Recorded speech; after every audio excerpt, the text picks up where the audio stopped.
I want cookies. Hello, and welcome back to the kitchen. I'm over here amusing myself already, making lots of noise with a pan. Today, we're gonna have a little bit of fun and probably piss some people off. There's a wonderful, can you feel the sarcasm? There's a wonderful phrase called, do one thing every day that scares you. Two things about this. Number one, it is attributed to Eleanor Roosevelt, and she didn't say it. It was actually said by a woman who did an essay, whatever the heck that's supposed to mean, in 87? Let me see. No, 97. So some woman decided to say that, and what exactly did she say? Don't worry about the future, or worry, but know that worrying is as effective as trying to solve an algebra equation by chewing bubblegum. Okay, a whole bunch of other stuff, and then do one thing every day that scares you. So, misattributed to Mrs. Roosevelt, who actually said, you must do the thing you think you cannot do. 1960. Sure, that's one thing every day. Here's my biggest problem with this. If you can do one thing every day that scares you, you don't need a motivational poster, you need a therapist. Now that I've just pissed off the probably 6 of the 11 current subscribers I have, here's the problem. It's fluffy, it's frou-frou, it's new age, it's hipster, and it sounds great in theory. You can't do one thing every day that scares you. You can do things that scare you. You can push your boundaries, but that's not something I'm going to have on my wall. I bring this up though, because you should do things that scare you that maybe are out of your comfort zone. That's not normal for you. Now, when we come into cooking, for me, that has been to everything. I was a very picky eater, extremely picky. I grew up an only child. My husband grew up the youngest of 6, and he was used to sit at the table till you finish your food, period, which sometimes meant until midnight. That's foreign to me. My mother did food specifically that I would eat. So we have a different lifestyle. And this came a little hard when it came to cooking, because I was cooking stuff in my comfort zone. He wasn't getting a lot of the stuff that he likes. In the past few years, I have rectified that. I have started expanding my horizons, cooking other things. We quit smoking in 2010, and I started using pepper. That is not the way things are supposed to go. You're supposed to use less seasonings after you quit smoking, because now you can taste stuff. I started using more seasonings. I've never been normal. What are some of the things that have changed? I added catfish to our food, which I've never had catfish. Always been kind of nervous of fish. Bones freak me out. I have, as I said, done more pepper. We started doing spaghetti squash instead of pasta for spaghetti. I don't do regular pasta anymore for spaghetti. So there's been a lot of changes that I've made. There's been a lot of out of my comfort zone stuff. But sometimes you have to push that boundary a little bit more. Now this year, we have added a lot of salmon. A lot of salmon. We're eating salmon probably at least once a week. And that's unusual for me. I never touched salmon until maybe even 6 months ago. Didn't like it, didn't want it, had nothing to do with it, period. Well, then we're trying to lose weight, and salmon's good for you. Husband has kind of high blood pressure, or at least he did. Cholesterol issues. I kind of have high cholesterol issues. Salmon's good. So we started using salmon. Awesome. I'm in love with it. I will be doing a bunch of salmon recipes, and if you want to see any other specific food, drop a comment. Let me know. Today, we're going to do swai. Swai is a type of fish. It's essentially a white fish. We buy them in heftier packages because I trust this more than the cellophane ones. Swai. Now, why swai? Because you can't find catfish in North Carolina. I am not a fan. I'm in love with catfish, can't do it. So we do swai, and actually it's pretty good. Tilapia, I haven't actually bought it in a while. You hear all the terrible things about tilapia. Well, I decided just not to buy it. We try swai. probably the exact same problems. After a while, you get a little bored with the same old, same old. I like to do lemon, olive oil, pepper, garlic. And then you kind of go, okay, I'm doing that again. All right, let's add dill. Dill's a fun one now for me to add to my fish. I quite like it. What else do we do? Let's do paprika. Let's do smoked paprika. So I've got a lot of things that I'm trying. And then we come down to the thing that scares you. I saw a recipe in my little recipe Food Smart Zipango thing that the husband's company, whatever. I saw a recipe in there that called for something called garam masala. It is GARAM MASALA. Aromatic spice blend used in Indian cuisine. Now they mean East Indian. So you can add it to chicken, lamb, fish, potatoes, and rice pilaf. And I went, I've had this thing, I bought it, I've had it for 2, 3, 4, 5 months. I haven't used it. Let's go ahead and see if says fish. Let's see if it'll do good on the swai. And that should be tasty, right? Oh.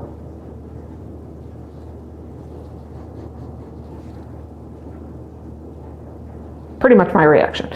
Obviously, I have smelled it and used it before. So let me tell you what's actually in here. Coriander, which I've never used, but I buy these spices. I think they're gonna be cool. Half the time I don't open them. We'll try it one of these days. Black pepper, of course. Cumin, we know I love my cumin. Cardamom, which is an odd one, another one that I bought and I haven't used. One of them smelled funny, the coriander or the cardamom. I think it was the cardamom. And then we've got cinnamon. Cinnamon. That's what threw me. Because I opened that up and I'm like, I want cookies. And I looked at it again. And it said fish. And I looked at my fish. And I looked at it again. And then I said,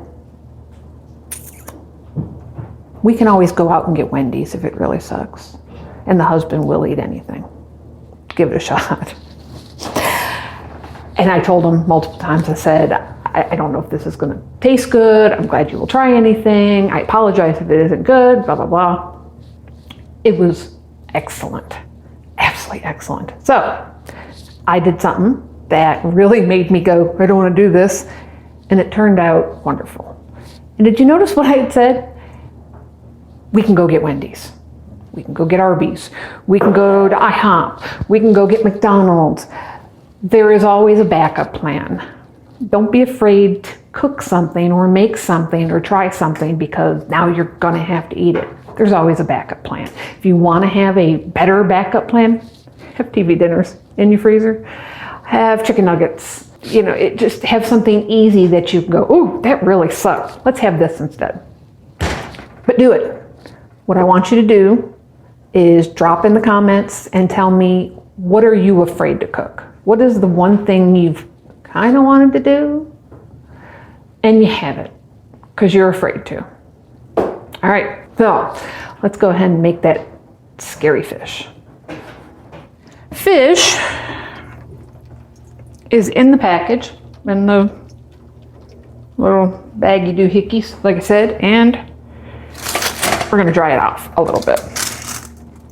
2 things I do when I do any kind of fish is I run my hands along the edges. I think I said bones scare the shit out of me. And I don't see any, don't feel any.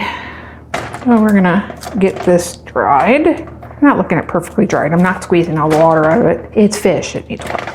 But I just want to kind of make it a little less slimy maybe. So we have fish. These are about 8-ounce fillets. We have our olive oil, because we have to have our olive oil. We're going to do what's on top. For some reason, the hubby prefers a different color when it comes to his food. My husband is definitely more of a presentation type of guy, so I try to humor him. So we have 2 different color stuff going on. We have our green beans. These are French cut. Pink. Now, they're boring. So now is when we go ahead and use our garlic. We're not going to have garlic in the masala. Masala. Oh, there we go. Look at that. Now you guys can see this. Garam masala. So we're going to put a bunch of garlic on here. I think we'll put some pepper. We might even grab some green onions out of the garden. We'll put some of the, I don't know, I'll smell some coriander, some cardamom. I could just put some cumin on. Ooh, that actually might be good. A little bit of cumin on the green beans. All right, cooking fork is in the kitchen. Cumin, sprinkle on, stir. And yeah, they're frozen. I'm putting seasoning right on the frozen, and that works a treat. Here we come back to the don't be afraid to try shit. They're neat containers, but sometimes they give me fits. I don't want to put too much on the green beans because then we're going to cumin ourselves to death. And of course, pepper. Let's go ahead and get this ready. This will be drizzle of olive oil. I'll make sure to get some underneath because even though it is nonstick, it does occasionally stick just a little tiny bit. Drizzle this on. That's good. This to make sure it gets all coated well. And how much? Well, you saw how much I drizzled. Maybe a teaspoon for each, maybe. Again, don't use too much. Use just what you need. If you think you need a certain amount, use a little less.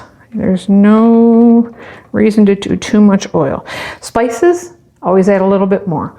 Oil, always add a little bit less. Salt, yeah, that's kind of up to you. We do less.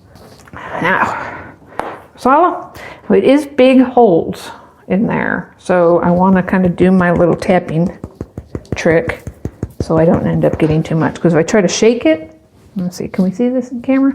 If I try to shake it, it could be much. So if I do just a little bit, we want an even coating, we don't want a caked on coating. I think we're good, as I say, and add a little more. Tap, tap, tap. So that is about what we're going to do. It is not tons. It is not too little. It is enough that it'll give it a good flavor. So that is our fish. You don't get a whole lot easier than that, do you? This is going to go in the oven to 385. Next time you see me do swai, I may do 375 or 395 or 400. Today, 385. Gonna be about 20 minutes. Now what else are we doing? Well, we know we're doing our green beans and they are ready. Lid. We're also doing kind of our staple with fish, which is couscous. Little tiny grains of pasta, Moroccan style pasta. I don't know. We are going to do the same thing here, and we are actually going to throw some of the garam masala, I hope I'm saying that right, in here, as well as some lemon juice, because lemon juice tastes really good with couscous. The instructions on this say 1 cup of water to 1 cup of couscous, so 1 to 1. Serving size, 1/4 cup. So what are we making? 1/3 cup total. We talked about this matter of cutting back your serving size as opposed to not eating fun stuff. So what we are actually going to do is we are going to do not quite 1/3 cup of water and then fill up the rest of it with lemon juice. 1/4 cup of water. Yeah, it's a big container. I make lemonade with this because it's easier than doing lemons. All right, so we've got that. We've got up to 1/3 cup. And we are going to add, I know this is going to surprise you, we're going to add some garlic. Not much because I'm using the masala stuff this time. But we can go ahead and just, we've got, who knows? I think our garlic, good night. I think our garlic has lasted us a month. Garlic. Masala, how much?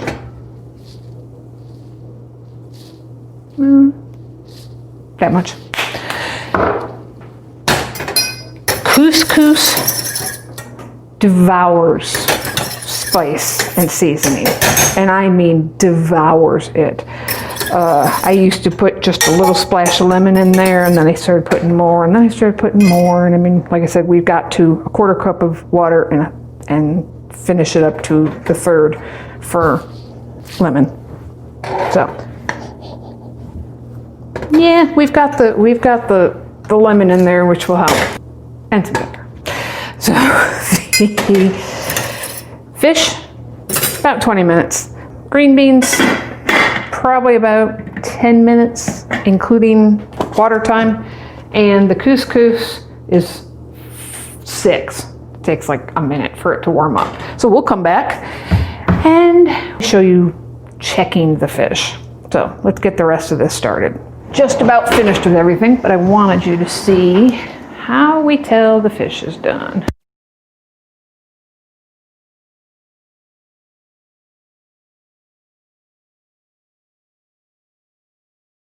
And that is food for us. Veggies are done. Couscous is already sitting there. Wonderful cookie fish. It does, it smells like cookies. It smells like cookies. It smells like cinnamon. It's very bizarre, but it is very good. So our fish is finished, and it's time for us to eat. Thank you for watching. If you want to see me make more scary food, or maybe rip apart another motivational quote, make sure you hit the subscribe button. Pop a like on there if you enjoyed this. And again, in the comments, let me know what scares you cooking-wise, and let's see if we can't de-scare you. Or at least get you to try it. You guys have a good day. See you next time.